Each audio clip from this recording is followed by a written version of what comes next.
రోజు జ్ఞాపకం రాలే ఎట్టి పరిస్థితుల్లో ఏదన్నా జరగొచ్చని పార్లమెంట్ భవనంలో జరుగుతుంది ఏమని ఇంటెలిజెన్స్ రిపోర్ట్ ఏమైంది అనేది నా ఉద్దేశం. అంతేకాదు ఇవాళ వేరే ఎంపీ ఎవరన్నా విజిటర్ కు పాస్ ఇచ్చి పార్లమెంట్ లోపలికి పంపిస్తే గ్యాలరీలకు పంపిస్తే అతని మీద దేశద్రోహి కేసు పెట్టేవారు. కానీ పెట్టిన వాడు ఎవరికైతే విజిటర్ పాస్ ఇచ్చినటువంటి వారు ఎవరు? మైసూరు ఎంపీ ఉన్నాడు, ఆయన బీజేపీ ఎంపీ. ఆయనను కాపాడడానికి పార్లమెంట్ లో అన్ని ప్రతిపక్షాలు ఎందుకు జరిగింది సంఘటన? ఒక ఎంపీ అంతమంది ఉండే ఎంపీలో ఏదైనా దుర్ఘటన జరిగితే ఎంతమంది పార్లమెంట్ మెంబర్లు చనిపోతారనేది ఆలోచన లేదు. దాని మీదనే అన్ని రాజకీయ పార్టీలు అడగడం మొదలుపెట్టింది పార్లమెంట్ లో. ఈ పార్లమెంట్ లో అడగాలనా లేదా? పార్లమెంట్ కే రక్షణ లేకుంటే గ్రామీణ ప్రాంతంలో నిరుపేదలైనటువంటి వాళ్లకు ఎవడు సెక్యూరిటీ ఇస్తాడు? బార్డర్ లో ఏమైతుందో తెలుసా నీకు అనే ఆలోచనతో పార్లమెంట్ మెంబర్స్ అడగడం మొదలు పెడితే మీరు గొడవ చేస్తున్నని 143 ఇప్పుడు 146 అయింది. 146 ఎంపీలను బయట పెట్టి మీరు బిల్లు పాస్ చేసుకుంటారా బాబు? ఇది ప్రజాస్వామ్య దేశమా లేకుంటే డిక్టేటర్ పాలన? బాబాసాహెబ్ అంబేద్కర్ రాజ్యాంగంలో రాసిండు ఏమని? అధికారంలో ఉన్నవాడు అపోజిషన్ లో ఉన్నవారికి ఈక్వల్ రైట్ ఇచ్చాడు. మీరు పవర్లు ఉన్నారు, పవర్లు ఉన్నప్పుడు మాకు మాట్లాడే అవకాశం, మా నోరు నొక్కే కార్యక్రమం ఏమిటని నేను అడుగుతున్నా. అంతటితో కాదు, నేను కూడా 3 సార్లు రాజ్యసభలో ఉన్నా. వాజ్పేయిని చూసా, అదేవిధంగా రాజీవ్ గాంధీని చూసినాం, అదేవిధంగా దేవగౌడ్ను చూసినాం, సోనియా గాంధీ, ఇందిరాగాంధీని చూసాం. కానీ ఇలా నరేంద్ర మోడీ ప్రభుత్వం జీవితం చూడలే. అట్ ఏ టైం 146 మందిని బయటికి పంపించేసి బ్రిటిష్ పరిపాలనలో ఉన్నటువంటి లాను మార్చి ఇవాళ బిల్లు తీసుకొచ్చి పాస్ చేసుకున్నారంటే ఇంత దుర్మార్గం ఎక్కడ ఉన్నదా అని అడుగుతున్నా. అదే వేరే ఎంపీ అయినుంటే, ఏది వేరే పార్టీల ఎంపీనైతే ఇమీడియట్ గా దేశద్రోహి దేశద్రోహి దేశద్రోహి అందరూ. ఇవాళ మీ ఎంపీలను కాపాడడానికి, అదేవిధంగా మణిపూర్లో ముఖ్యమంత్రి ఇప్పటి వరకు నువ్వు తీసేయవు. అపోజిషన్ అడిగింది ఈయనను మార్చమంటే మీరు మార్చారు. ఎంతమంది చంపేస్తున్నారు గిరిజనులను? లా అండ్ ఆర్డరే లేదు. మహిళలకు మానభంగాలు జరుగుతున్నాయని వీడియోలు వస్తే సిగ్గుపడుతున్న వాళ్ళు. ఈ భారతదేశంలో మహిళలకు ఇచ్చే గౌరవం ఎక్కడ లేదు. మహిళ అంటే తల్లి, అక్క అని పెద్దమ్మ అంటాం. అలాంటి మహిళలకే మానభంగాలు జరుగుతుంటే నీ దగ్గర జవాబు లేదు. అమిత్ షా, నువ్వు చేసేది ఒక్కటే, ఏ రాష్ట్రాలలో ఇతర ప్రభుత్వాలు ఉంటే దాన్ని కూలగొట్టాలి, నీ ప్రభుత్వం తెచ్చుకోవాలి. ఇది నిజంగా ప్రజాస్వామ్యం కాదు. It is a black day. ప్రజాస్వామ్యంకు బ్లాక్ డే. అందుకుంటే మా సోనియా గాంధీ, అదేవిధంగా మల్లికార్జున్ ఖర్గే, ఇండియా కూటమి ఒక కార్యక్రమం తీసుకున్నది. ఏది? Save democracy. ప్రజాస్వామ్యాన్ని కాపాడాలన్న ఉద్దేశంతో ఇవాళ ఇక్కడ ధర్నా జరుగుతుంది. ఇక్కడ భారతదేశంలో అన్ని రాజకీయ పార్టీలు ఇవాళ ప్రజాస్వామ్యమే లేదు. ప్రజలకు ఇచ్చినటువంటి హామీలు నిలబెట్టుకునే శక్తి లేదు. పార్లమెంట్ లోనే రక్షణ లేదు. ఇక దేశానికి ఏం రక్షణ ఇస్తారు అనే ఆలోచనతో ఇవాళ సోనియా గాంధీ, మల్లికార్జున్ ఖర్గే అన్ని రాజకీయ కూటమికి దానికి ఏమంటున్నారు? వీళ్ళు ఎన్నికలు వస్తున్నాయి, అందుకొచ్చేది ప్రపగండ. ఎస్, ఎన్నికలు ఎట్లన్నా వస్తున్నాయి, కానీ మీరు ప్రజాస్వామ్యాన్ని ఏది పాతి పెట్టేస్తున్నారు. అంబేద్కర్ రాజ్యాంగాన్ని ఏది తుంగలో తొక్కేస్తున్నారు. అందుకుంటే ఇది ప్రజాస్వామ్యం ప్రజలకు తెలవాలన్న ఉద్దేశంతో ఇదే కార్యక్రమం. మెగా ప్రొటెస్ట్ యావత్ భారతదేశంలో మెగా ప్రొటెస్ట్ చేయాలి. మండల లెవెల్లో, గ్రామ లెవెల్లో, పట్టణాలలో. ఎందుకంటే వచ్చే తరం వారికి తెలవాలి ప్రజాస్వామ్యమే లేదు. అసలు పార్లమెంట్ లో జరిగిన ఇన్సిడెంట్ ను కూడా డిస్కషనే లేదు. అపోజిషన్ ఏమడిగింది? ఎందుకు జరిగింది? ఇది ఎవరు చేశారు? దీని వెనకాల పార్లమెంటులో మా రక్షణ లేకపోతే మేము పార్లమెంట్ కి ఎట్లా రావాల్సి వస్తుందని పార్లమెంట్ మెంబర్లు అడగడం మొదలు పెడతారని వాళ్ళకి ఎక్కడి దేక అందరినీ సస్పెండ్ చేస్తారు. అదేవిధంగా బిల్లు పాస్ చేసుకుంటారు. బ్రిటిష్ పరిపాలనలో ఉన్న బిల్లును మార్చేసిండ్రు. ఇది నేనైతే ఎక్కడ చూడలేదురా బాబు నా జీవితంలో. ఇవాళ నీతులు చెప్తారు. అదేవిధంగా నరేంద్ర మోడీ ఇచ్చిన హామీలు ఎక్కడ నిలబెట్టలే. 2 కోట్ల ఉద్యోగాలు కానీ, బ్లాక్ మనీ కానీ, ఇంటికో ఉద్యోగం కానీ ఇవన్నీ కూడా అయిపోయినాయి. ఇక లాస్ట్ లో ఇవాళ ఏ విధంగా ఈ పార్లమెంట్ ఇష్యూను మేము డిస్కస్ చేస్తే మాది బండారం బయటపడుతుందని ఇవాళ నిరంకుశంగా నేనైతే వచ్చే తరం కూడా చూడదనుకుంటా. అట్ ఏ టైం 146 మంది పార్లమెంట్ ప్రజలు ఎన్నుకోబడినట్టు ఉంటాడు. ఒక్కొక్క పార్లమెంట్ లో నాకు తెలిసిన 6 లక్షలు, 7 లక్షలు, 30 లక్షలు, 20 లక్షల మంది ఓట్లు వేస్తారు.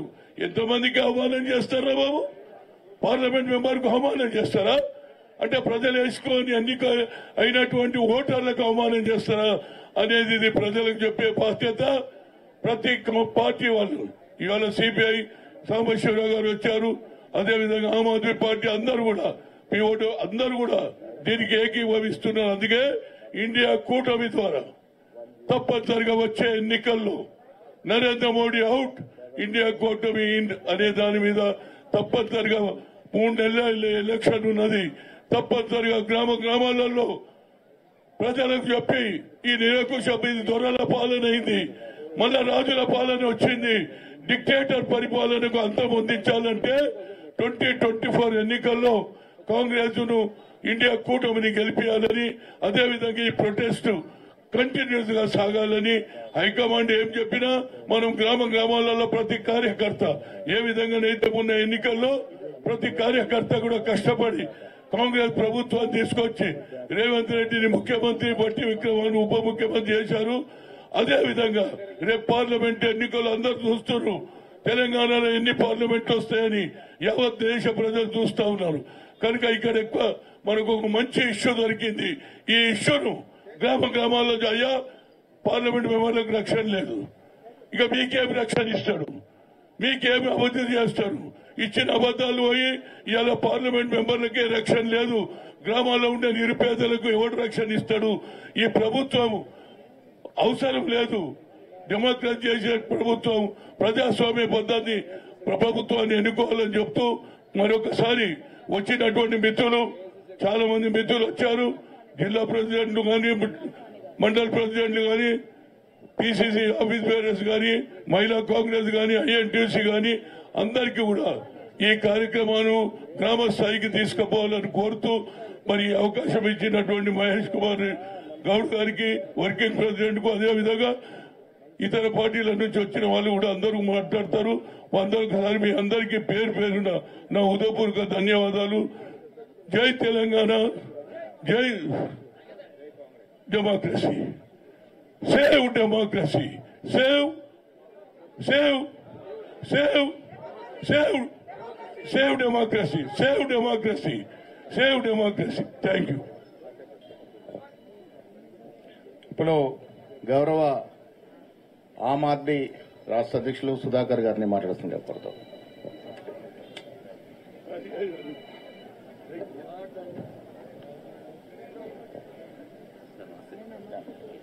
Thank you.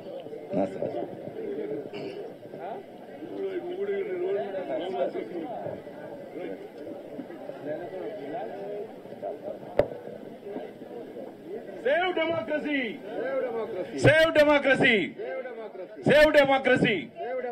मोदी हटाओ, देश बचाओ. मोदी हटाओ, मोदी हटाओ, मोदी हटाओ. Congress party.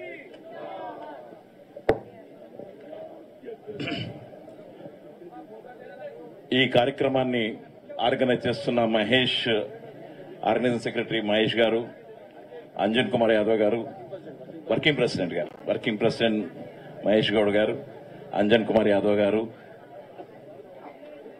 తర్వాత హనుమంతన్న, మా సాంబశివరావు గారు, నిరంజన్ గారు, మల్లు రవి గారు, ఇంకా శ్రీనివాస్ గారు, ఎంఆర్జీ వినోద్ రెడ్డి గారు, మిగతా అందరి మిత్రులకి పేరు పేరున అద్భుతమైన మంచి కార్యక్రమాన్ని పెడుతున్నందుకు ఆమ్ ఆద్మీ పార్టీ తరఫున కృతజ్ఞతలు, అభినందనలు.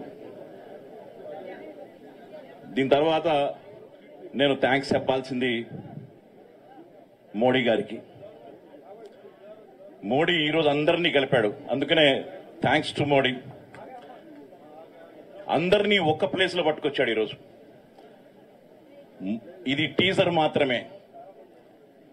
ఎందుకంటే ఆయన అనుకున్నది ఒకటి, జరగబోయేది ఒకటి. అందరినీ 146 మందిని ఇంతవరకు పార్లమెంటు చరిత్రలో ఎప్పుడు జరగనటువంటి జరిగింది. తన కాళ్ళు తను నరుక్కుంటున్నాడు. షా గారు 10 సంవత్సరాల క్రితం జైల్లో ఉన్నారు, అందరు గుర్తుండే ఉండాలి. మరొకసారి జైలు పంపే కార్యక్రమం మొదలైంది. మీరున్నది 40% మాత్రమే, మేము 60%. రాబోయే కాలం టీం ఇండియాదే. ఏదో కొంతమందిని జైల్లో పెట్టి దేశద్రోహులని పేరు పెట్టి సంకలు ఎక్కరేసుకుంటే కాదు. ముందున్నది ముసళ్ల పండగ. మా విధానాలు వేరు కావచ్చు, మా సిద్ధాంతం వేరు కావచ్చు, ఇంకోటి వేరు కావచ్చు, కానీ మేమంతా ఒక్కటే. ఈ భారతదేశాన్ని రక్షించుకోవాలి, డెమోక్రసీ కావాలి, డిక్టేటర్షిప్ ని నశించేయాలి. ఈ దేశ స్వాతంత్రం కోసం ఎంతో మంది అన్ని మతాల వారు కలిసి ఈ దేశ స్వాతంత్రాన్ని సాధించారు. ఒక్క మతమో ఏదో కాదు, అందరిది ఈ దేశం, ఎవరు ఒక్కళ్ళదని కాదు. ఈరోజు జరుగుతున్నదేమిటి? దేశభక్తి, దైవభక్తి పేరు మీద ఈరోజు దేశాన్ని ముక్కలు చేయడానికి చేస్తున్నారు. భూపతి రెడ్డి, పరమేశ్వర రెడ్డి, ఇద్దరు. భూపతి రెడ్డి గారు, పరమేశ్వర రెడ్డి గారు ఏమంటారు? మీరంతా తుకుడే గ్యాంగ్. ఎస్, రేపు బీజేపీని తుకుడే చేసే గ్యాంగ్ ఇదంతా. మొత్తం బీజేపీని పరిగెత్తిస్తాం. ఈ రాష్ట్రంలో ఏ పద్ధతుల్లో నిరంకుశత్వాన్ని డెమోక్రసీ నేలరాసి డెమోక్రసీ తీసుకొచ్చామో, ఈ రాష్ట్రంలో ఏ పద్ధతిలో జరిగిందో, కర్ణాటకలో ఏ పద్ధతి జరిగిందో భారతదేశం మొత్తం కూడా రేపు రాబోయే పార్లమెంట్ ఎన్నికల్లో జరగబోతుంది. మీరు అనుకోవచ్చు పుల్వామా దాడి తరహాలో పార్లమెంటులో ఏదో ప్రయత్నాలు చేశారు. ఇది ఒక ప్రయత్నం, ఒక ట్రైలర్ చేశారు. అది ఇంకోటి పద్ధతిలో బయటపడింది. దాని ఎండకాలంలో బయటపడాలి. ఎందుకంటే రాబోయే కాలంలో మరొక పుల్వామా లాంటి దాడి జరగబోతుంది. రామ జన్మభూమి మొదలైన తర్వాత మరొక దాడి చేస్తారు, మళ్లీ పుచ్చు పెడతారు. ఎందుకంటే మోడీ గారికి అలవాటు, ఎలక్షన్ రాగానే నాకు సుపారీ ఇచ్చారు, లేదా పుల్వామా దాడి, లేదా ఇంకో కోట దాడి, ఇది చూపెట్టి ఓటది అనుకుంటారు.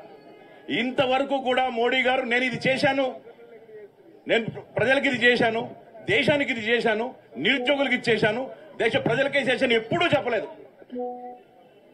దేశాన్ని సెంటిమెంట్ తో ఈరోజు ఓటు సంజాయిస్తున్నారు. దాన్ని తిరగొడతామని చెప్తున్నాం. డెఫినెట్ గా ఈ దేశంలో 60% పైగా ఉన్న ఇండియా కూటమి రాబోయే ఎన్నికల్లో విజయ డంకా మోగించబోతుంది. మోడీని ఇంటిపాలు చేస్తుంది. ఎందుకంటే ఈ దేశాన్ని మొత్తం ఇద్దరు కొంటున్నారు, ఇద్దరు అమ్ముతున్నారు. పెద్దలు కోదండరామ్ గారిని వేదికపై రావాల్సిందిగా కోరుతా ఉన్నాం. కోదండరామ్ గారిని తీసుకోండి ప్లీజ్.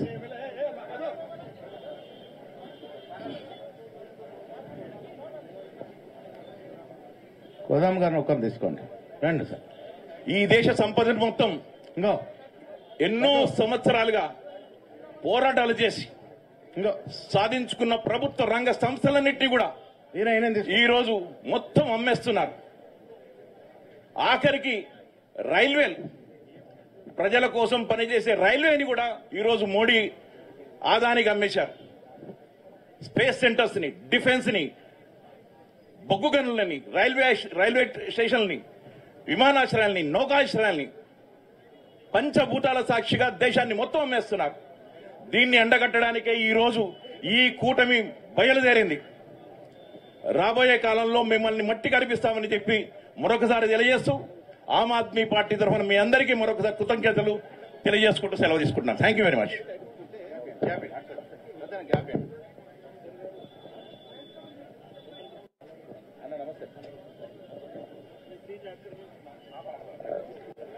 వేములవాడ శాసనసభ్యులు, సుదీర్ఘకాలం కాంగ్రెస్ పార్టీలో రాజకీయాల నుండి వాళ్ళ విప్గా అయినటువంటి మా మిత్రుడు ఆది శ్రీనివాస్ గారు.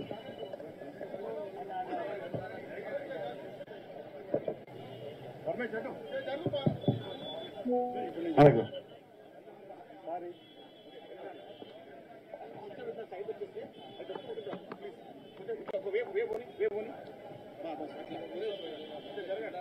సేవ్ డెమోక్రసీ పేరిట రాష్ట్ర రాజధానిలో ఈరోజు జరుగుతున్నటువంటి నిరసన దీక్ష వేదిక మీద రాష్ట్ర కాంగ్రెస్ పార్టీ వర్కింగ్ ప్రెసిడెంట్ పెద్దలు మహేష్ కుమార్ గౌడ్ గారు, అదేవిధంగా పెద్దలు వి హనుమంతరావు గారు, జగ్గారెడ్డి గారు, పెద్దలు కోదండరాం గారు, అదేవిధంగా సుధాకర్ గారు, మా మహిళా కాంగ్రెస్ అధ్యక్షురాలు గారు, అంజన్ కుమార్ యాదవ్ గారు, వేదిక మీద ఉన్నటువంటి అఖిల పక్షాలకు సంబంధించినటువంటి నాయకులతో పాటు ఈ కార్యక్రమంలో పాల్పంచుకుంటున్నటువంటి అనేక మంది కాంగ్రెస్ పార్టీ నాయకులు, వివిధ పార్టీ నాయకులు, ఉద్యమకారులు, పాత్రికేయ మిత్రులందరూ కూడా నా హృదయపూర్వక నమస్కారం తెలియజేస్తూ ఈరోజు కేంద్రంలో ఉన్నటువంటి భారతీయ జనతా పార్టీ అవినీతి అక్రమాలకు సంబంధించిన అంశంలో కానీ ఈరోజు పేద ప్రజల పక్షాన్ని నిలబెట్టినటువంటి పార్టీల పట్ల వివక్ష చూపుతున్న అంశాన్ని ఇప్పటికే అనేక సందర్భాల్లో వేలెత్తి చూపినప్పటికీ కూడా వాళ్ళ వైఖరిని మార్చుకోకుండా ఇప్పటికే కన్యాకుమారి నుంచి కాశ్మీర్ వరకు రాహుల్ గాంధీ గారు చేసినటువంటి పాదయాత్ర వల్ల దేశ ప్రజల ఆలోచనలకు మార్పు వచ్చి రాబో ఎన్నికల్లో భారతీయ జనతా పార్టీ ప్రభుత్వం పడిపోయి ఇండియా కూటమి కాంగ్రెస్ నేతృత్వం వస్తుందని చెప్పినటువంటి ఆలోచనతోటి ప్రశ్నించే గొంతుకైనటువంటి రాహుల్ గాంధీ గారిని ఇప్పటికే ఒక మారు లోకసభ నుంచి బహిష్కరించడం, వారి ఇంటిని కూడా ఖాళీ చేయడాన్ని దేశ ప్రజలందరూ కూడా ఈ బీజేపీ ప్రభుత్వం నశించుకున్న క్రమంలో రాహుల్ గాంధీ గారి వెంట దేశం యావత్తు కూడా నిలబెట్టినటువంటి తీరులో మళ్లీ వారికి సుప్రీంకోర్టు ద్వారా లోక్సభలో సభ్యత్వం రావడం, మళ్లీ ప్రశ్నించేటువంటి తత్వం, ప్రశ్నించేటువంటి అంశంలో ఈరోజు బీజేపీ ఫ్రస్ట్రేషన్ కు లోనై ఈరోజు బీజేపీ వైపు ఫ్రస్ట్రేషన్ కు లోనే ఈరోజు ఇలాంటి కార్యక్రమాలు తీసుకుంటుందన్న నిదర్శనంగా 146 మంది పార్లమెంట్ సభ్యుల్ని ఏకకాలంలో లోక్సభ నుంచి బహిష్కరణ చేయడం అంటే ఇది ప్రజాస్వామ్యాన్ని హరించడం అన్నమాట. ప్రజాస్వామ్యానికి ఒక మచ్చలా ఈరోజు ఈ కార్యక్రమం మిగిలిపోయిన తప్ప మరొకటి కాదన్నమాట. ఎందుకంటే రాబోతున్న ఎన్నికలను దృష్టిలో పెట్టుకుని వారు ఏదో ఎత్తుగడ్డలు వేసేటువంటి కార్యక్రమాన్ని ప్రజలందరూ కూడా అసహించుకుంటారనే మాట సందర్భంగా అందుకే నాడు దేశవ్యాప్తంగా కూడా అన్ని జిల్లా కేంద్రాల్లో రాష్ట్ర రాజధానిలో సేవ్ డెమోక్రసీ పేరిట భారతీయ జనతా పార్టీ ప్రభుత్వానికి వ్యతిరేకంగా ఇండియా కూటమిలో ఉన్నటువంటి అన్ని రాజకీయ పార్టీలు నిరసనలు చేస్తూ ప్రజలను చైతన్యం చేసేటువంటి కార్యక్రమం. ఈరోజు పార్లమెంట్ పై దాడి జరిగిందంటే మన ప్రజాస్వామ్యం పైన మనపైన దాడి జరిగినట్టునే కాదా? అలాంటి మరి వ్యక్తులపైన గాని అలాంటి వ్యక్తుల్ని పార్లమెంట్ లోకి ప్రవేశించడానికి పాసిప్పించినటువంటి ఆ భారతీయ జనతా పార్టీ ఎంపీలపైన గాని చర్య తీసుకోకుండా ఈరోజు లోక్సభలో ప్రశ్నించే గొంతుకులైనటువంటి సుమారు 146 మంది ఎమ్మెల్యేలైనటువంటి ఎంపీలను ఈరోజు లోక్సభ నుంచి బహిష్కరించడం అంటే ఈ భారతీయ జనతా పార్టీకి పాపం పండిందన్న మాట సందర్భంగా మనం చెప్పుకోవచ్చు అన్నమాట. ఈరోజు ఇప్పటికే నిత్యావసర వస్తువుల ధరలు పెరిగిపోయినాయి, ఈరోజు పెట్రోల్ డీజిల్ ధరలు పెరిగిపోయినాయి, జీఎస్టీ పేరు మీద పసిపిల్లలు తాగే పాలపైన కూడా పన్ను వేసేటువంటి కార్యక్రమం ఈరోజు అధికారులకు వచ్చేటప్పుడు ఏటా 2 కోట్ల ఉద్యోగాలు ఇవ్వని బీజేపీ, అదేవిధంగా పేదల ఖాతాల్లో ప్రభుత్వం రాగానే 14,30,000 వేస్తామని చెప్పని అధికారులకు వచ్చి కేవలం కార్పొరేట్ అధిపతులకే ఈరోజు అవకాశం కల్పించే విధంగా ఆనాడు లోక్సభలో రాహుల్ గాంధీ గారి ప్రశ్న కూడా 2014 కంటే ముందు ప్రపంచ సంపన్నుల జాబితాలో ఆదాని 600 పైచిలకు నెంబర్లో ఉంటే ఇటీవల జరిపినటువంటి ప్రపంచ సంపన్నుల జాబితాలో 2వ స్థానానికి ఎలా ఎగబాకిండు ఆ మ్యాజిక్ ఏందని అడిగిన ప్రశ్నకే ఈరోజు వారిని కూడా రోజు లోక్సభ నుంచి గెంటేసినటువంటి కార్యక్రమం. ఈరోజు ప్రశ్నించే గొంతుకలను మనం తెలంగాణ రాష్ట్రంలో కూడా చూసినాం. ప్రశ్నించే గొంతుకలను కూడా ఇక్కడ బీఆర్ఎస్ పార్టీ ఎక్కడికక్కడ అరెస్ట్ చేయడం, హౌస్ అరెస్ట్ చేయడం. ఈరోజు తెలంగాణ ప్రజలు ఏ విధంగా అయితే బీఆర్ఎస్ పార్టీని ఇంట్లో కూర్చుండబెట్టే విధంగా గత ఎన్నికల్లో తీర్పిచ్చిండ్రో రేపు రాబో రోజుల్లో కూడా దేశవ్యాప్తంగా ప్రజలు భారతీయ జనతా పార్టీకి అదే తీర్పిచ్చి ఇండియా కూటమికి రాహుల్ గాంధీ గారు ప్రధానమంత్రి అయ్యే విధంగా ప్రజలు తీర్పిస్తారని చెప్పిన ఒక భావన సందర్భంగా వ్యక్తం చేస్తూ ఈ రోజు ఈ నిరసన కార్యక్రమం ద్వారా భారతీయ జనతా పార్టీ ప్రభుత్వం తీసుకున్న నిర్ణయాన్ని తప్పుపడుతూ ఉన్నాం. సేవ్ డెమోక్రసీ పేరిట ప్రజలందరూ కూడా ఆలోచన చేయాలని దేశవ్యాప్తంగా ఉన్నటువంటి మేధావులు, దేశవ్యాప్తంగా ఉన్నటువంటి అన్ని వర్గాల ప్రజలు కూడా రాబోయే ఎన్నికల్లో ఈ 10 సంవత్సరాల అవినీతి అక్రమాలు ప్రశ్నించే గొంతుకలను అక్రమంగా అరెస్ట్ చేస్తున్నటువంటి భారతీయ జనతా పార్టీని గద్దె దించడానికి ఈనాడు నుంచే కంకణం కట్టుకునే విధంగా ఉండాలని చెప్పి సందర్భంగా నా వైపు నుంచి పిలుపునిస్తూ మరి ఈ అవకాశం ఇచ్చినటువంటి పెద్దలు మహేష్ కుమార్ గౌడ్ గారికి నేను ధన్యవాదాలు తెలియజేస్తా ఉన్నాను. అందరికీ నమస్కారాలు. దయచేసి రోడ్డు మీద ఉన్న మిత్రులందరూ సీట్లోకి రండి. చాలా చైర్స్ ఉన్నాయి అక్కడ పక్కన, హాయిగా కూర్చోవచ్చు. దయచేసి రోడ్డు మీద నిలబడే బదులు దయచేసి భయం पूरे चेयर्स में आ जाइए, रोड पे ठहरने से वजह चेयर्स पे बैठ जाइए. ఇప్పుడు గౌరవ సిపిఐ సెక్రటరీ మెంబర్ పద్మ గారిని వారి సందేశం ఇవ్వాల్సిందిగా కోరుతా ఉన్నాను.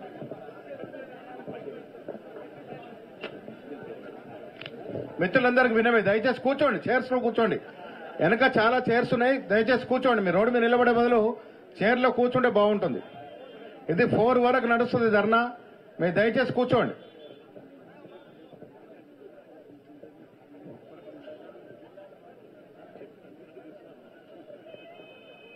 అందరికీ నమస్కారం. ఈరోజు దేశవ్యాప్తంగా కేంద్రంలో బీజేపీ నిరంకుశ ప్రభుత్వానికి వ్యతిరేకంగా జరుగుతున్న నిరసన కార్యక్రమాలలో లక్షలాదిగా కోట్లాదిగా ఇండియా కూటమి పార్టీలకు సంబంధించిన కార్యకర్తలు, నాయకులు అందరూ కూడా పాల్గొంటున్నటువంటి విషయం మనందరికీ తెలుసు. హైదరాబాద్లో కూడా ఈ కార్యక్రమాన్ని విజయవంతంగా నిర్వహించటంలో భాగస్వాములైన అందరికీ భారత కమ్యూనిస్టు పార్టీ తరఫున నా హృదయపూర్వక శుభాకాంక్షలు తెలియజేస్తున్నాను. ఈరోజు పార్లమెంటు నుంచి 146 మంది సభ్యులను సస్పెండ్ చేయటం అంటే భారతదేశ చరిత్రలోనే కాదు, ప్రపంచ రాజకీయ చరిత్రలోనే ఏ దేశంలో కూడా ప్రజాస్వామ్యాన్ని ఎంత దారుణంగా, ఘోరంగా, కిరాతకంగా కూని చేసినటువంటి సంఘటనలు మనం వినలేదు ఇప్పటి వరకు. ఈ దేశంలో ఇంతమందిని సస్పెండ్ చేయటం ద్వారా బిల్లులను ఏకపక్షంగా ఆమోదింప చేసుకోవటానికి, ఎలాంటి చర్చ లేకుండా ఆమోదింప చేసుకోవటానికి వెనుక దాగి ఉన్న కుట్రగా ఈ దేశంలో మేమేం చేసినా కూడా మాకు ఎదురు లేదు అని చెప్పటానికి జరిగిన ప్రయత్నంగా నేను పేర్కొంటున్నాను. ఇది సహించమని ఖబర్దార్ మోడీ, ఖబర్దార్ అమిత్ షా. ఈ దేశంలో అనేక సంవత్సరాలుగా దేశ స్వాతంత్ర్యం కోసం పోరాడిన ప్రజల వారసత్వం ప్రజాస్వామ్యాన్ని కాపాడుకోవటం. ఈ దేశ ప్రజాస్వామ్యం ప్రపంచ దేశాలలోనే వర్ధిల్లుతూ అతిపెద్ద ప్రజాస్వామిక దేశంగా వర్ధిల్లుతున్నటువంటి ఈ దేశంలో సస్పెండ్ చేయటం ద్వారా ఈ దేశంలో ప్రజాస్వామ్యాన్ని కొని చేస్తామంటే ఖబర్దార్ సహించమని హెచ్చరిక చేస్తా ఉన్నాం. ఈ వేదిక నుంచి ఈ రోజు నిరసనలకు పరిమితమయ్యాం. రేపు ఈ దేశంలో నీ పాలన స్తంభింపజేస్తామని హెచ్చరిక చేస్తా ఉన్నాం.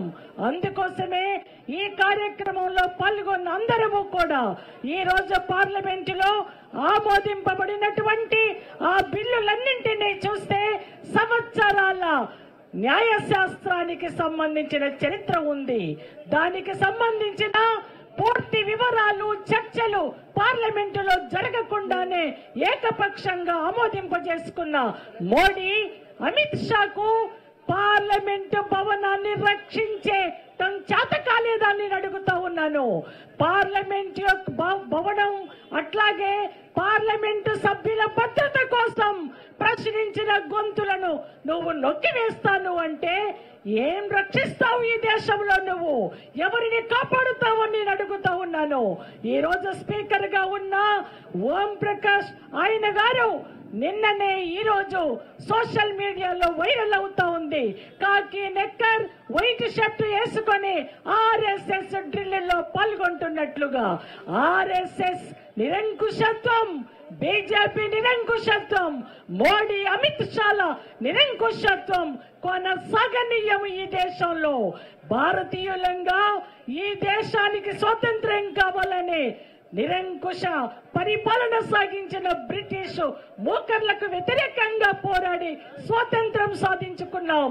ఈ దేశంలో ప్రజాస్వామ్యం వర్ధిల్లటానికి రాజ్యాంగబద్ధంగా ఎన్నికైన సభ్యులకు ప్రశ్నించే హక్కుని కాపాడుకోవటానికి ప్రజా ఉద్యమాలను విస్తృతపరుస్తాం. ఈ దేశంలో పరిపాలన సాగాలి అంటే ప్రజాస్వామికయుతంగా సాగాల, లేకపోతే ఇంటికి వెళ్లాలా, రాజీనామాలు చేసి ఆ పద్ధతులలో కొనసాగాల. ఈ దేశంలో రాజకీయ వ్యవస్థ తప్ప మరొకటి కాదు అన్నది అర్థం చేయించటానికి ఈ దేశ ప్రజలందరినీ సమాయత్తం చేయటంలో ఇండియా కూటమి విజయవంతం కావటానికి ప్రతి ఒక్కళ్ళం కంకణం కట్టుకుందామని ఈ సందర్భంగా సస్పెండ్ చేసిన సభ్యులందరి సస్పెన్షన్ ఎత్తివేయాలి అని, లేకపోతే ప్రజా ఉద్యమాలను పోరాటాలను ఉధృతం చేస్తామని హెచ్చరిక చేస్తూ ముగిస్తాను.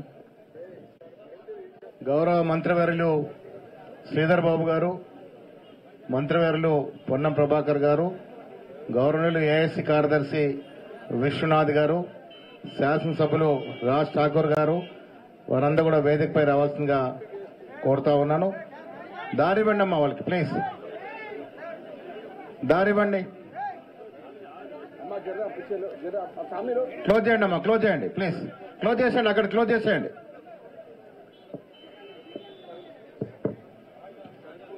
ఎమ్మెల్యే గారు అమ్మా.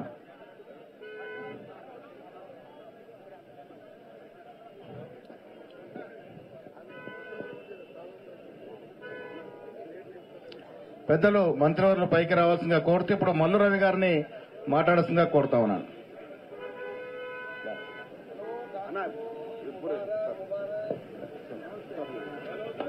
రండి, కొద్దిగా ముందు జరపండి, కొద్దిగా ముందు జరగండి, కొంచెం ముందు జరగండి, దయచేసి కొద్దిగా ముందు జరగండి. ఇది కాదు, ఇది వికెట్ అవుతుంది. రండి సార్.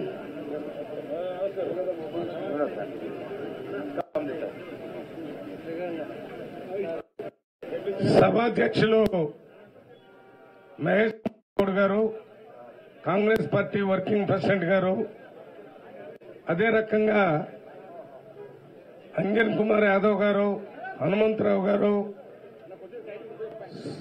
మినిస్టర్ గారు శ్రీధర్ బాబు గారు, ఎమ్మెల్యేలందరూ ఈ కార్యక్రమానికి వచ్చినటువంటి కాంగ్రెస్ పార్టీ నాయకులకు, వేదిక మీద కూర్చున్న నాయకులు, వేదిక ముందు ఉన్నటువంటి నాయకులు, వారితో పాటు అఖిల పక్షానికి సంబంధించిన సిపిఐ, ఆమ్ ఆద్మీ, ఇతర పార్టీల నాయకులు అందరికీ నా హృదయపూర్వకంగా చేస్తున్నాను. ఇవాళ రాష్ట్రంలో కాంగ్రెస్ ప్రభుత్వం రావటం మొట్టమొదటి ఇక్కడ చేయటం జరుగుతుంది. ఈ ప్రభుత్వమే అణిచివేసే విధానానికి, రాజరిక పరిపాలనకి, అప్రజాస్వామ్య పరిపాలనకి వ్యతిరేకంగా కాంగ్రెస్ పార్టీ మరి పోరాటం చేసి ప్రజలు కాంగ్రెస్ పార్టీని అధికారంలోకి తీసుకొని వచ్చారు.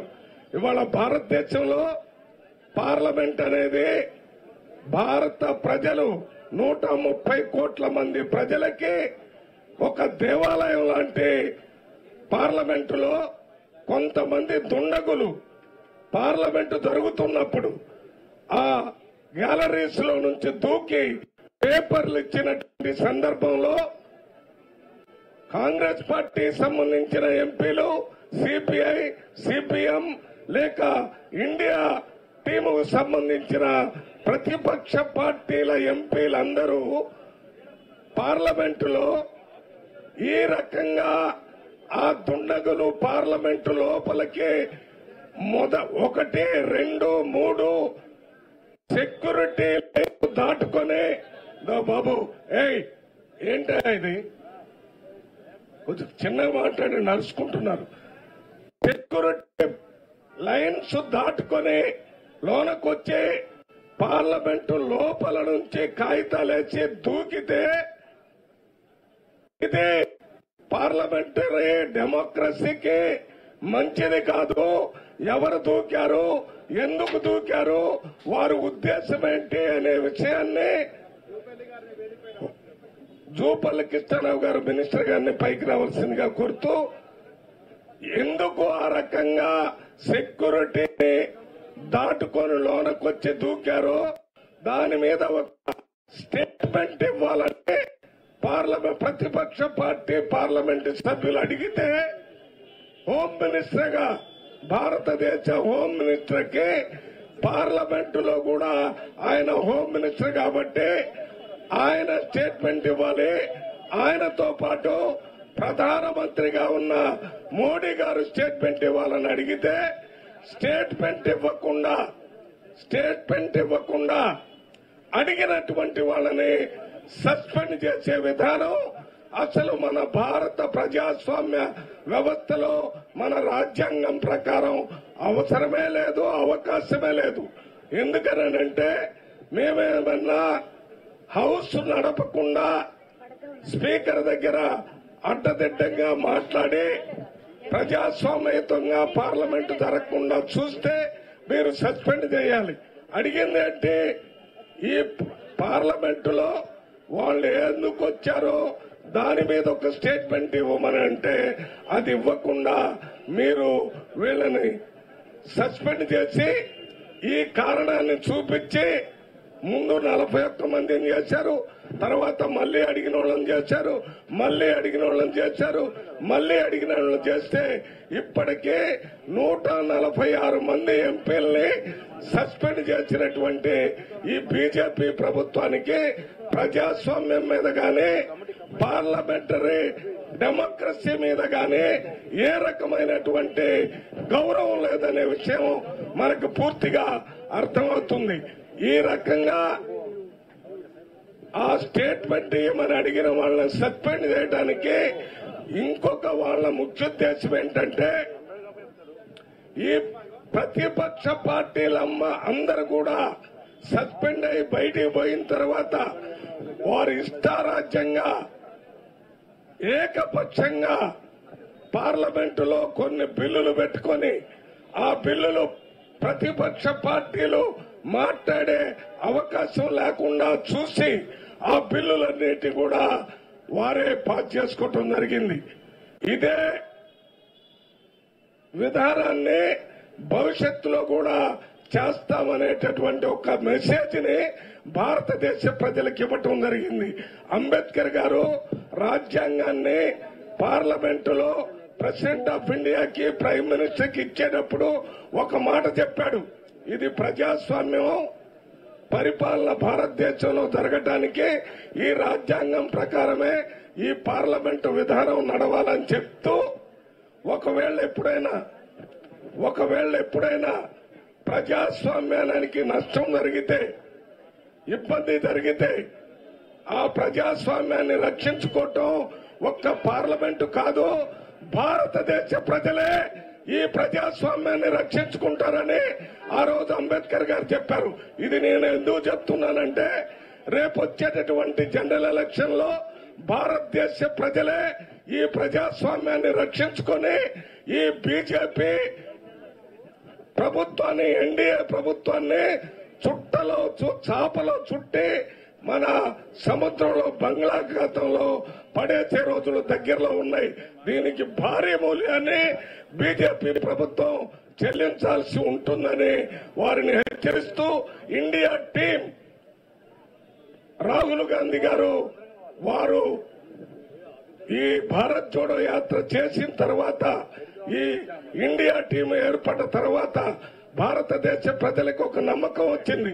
రేపు కాంగ్రెస్ పార్టీ గాని ఇండియా టీము గాని భారతదేశంలో ప్రజాస్వామ్యాన్ని పునరుద్ధరిస్తారని, పరస్పర పరిపాలన నడిపిస్తారని, ప్రజాస్వామ్య పరిపాలన తెస్తారని నమ్మకం ప్రజల్లో కలుగుతున్న సందర్భంగా దానికి వ్యతిరేకంగా ప్రభుత్వం ఈ రకంగా 146 మందిని సస్పెండ్ చేయడాన్ని తీవ్రంగా ఖండిస్తూ ఒక్క తెలంగాణలోనే కాకుండా మొత్తం అన్ని రాష్ట్రాల్లో ఇవాళ ఇండియా టీం నాయకత్వంలో ఇది మెగా ప్రొటెస్ట్ ని చేస్తూ ఉన్నారు.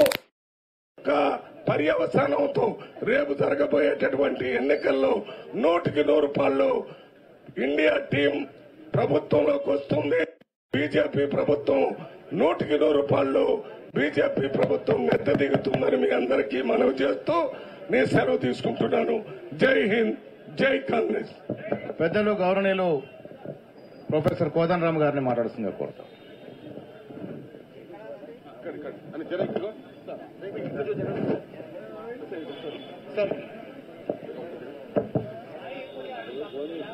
వేదిక మీద ఉన్న పెద్దలందరికీ, ఇక్కడ సభలో ఆసీనులై ఉన్న మిత్రులందరికీ పేరు పేరున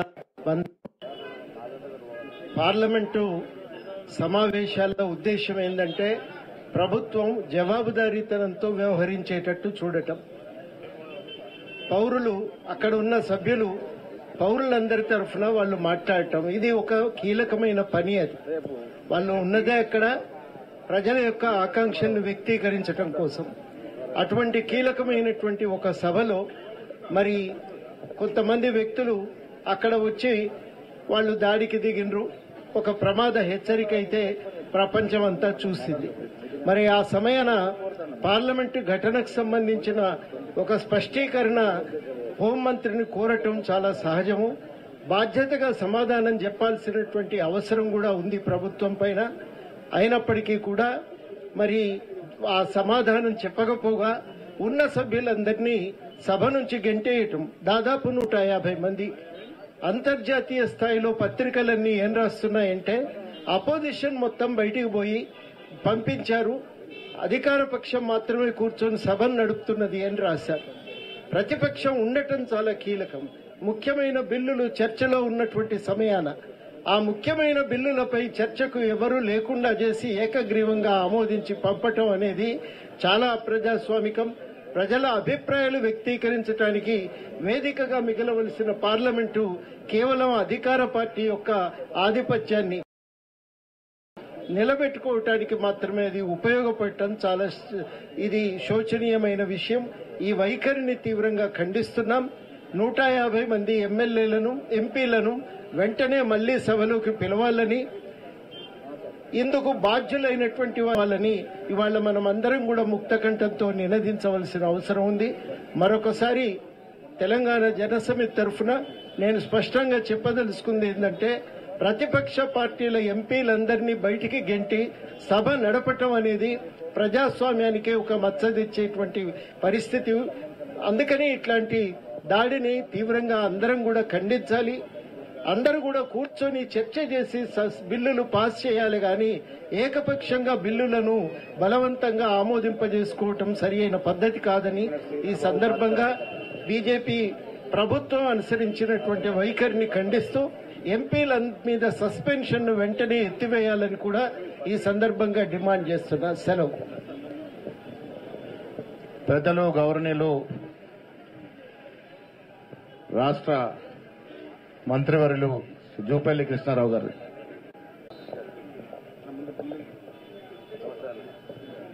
సభాధ్యక్షులు, పిసిసి కార్యనిర్వాహక అధ్యక్షులు మహేష్ కుమార్ గౌడ్ గారికి, గౌరవ సహచార మంత్రులు శ్రీధర్ బాబు గారికి, జూపల్లి కృష్ణారావు గారికి, పెద్దలు మాజీ పిసిసి అధ్యక్షులు హనుమంతరావు గారికి, అదేవిధంగా జేఏసీ చైర్మన్ కోదండరామ్ గారికి, విశ్వేశ్వరరావు గారికి, ఏఐసిసి కార్యదర్శి విష్ణు గారికి, వేం నరేందర్ రెడ్డి గారికి, అదేవిధంగా సిపిఐ పార్టీకి సంబంధించిన వాళ్ళు, మిగతా కాంగ్రెస్ పార్టీకి సంబంధించిన శాసనసభ్యులు, ఆమ్ ఆద్మీ పార్టీకి సంబంధించిన అందరూ కూడా వేదిక మీద ఉన్నటువంటి హైదరాబాద్ నగర కాంగ్రెస్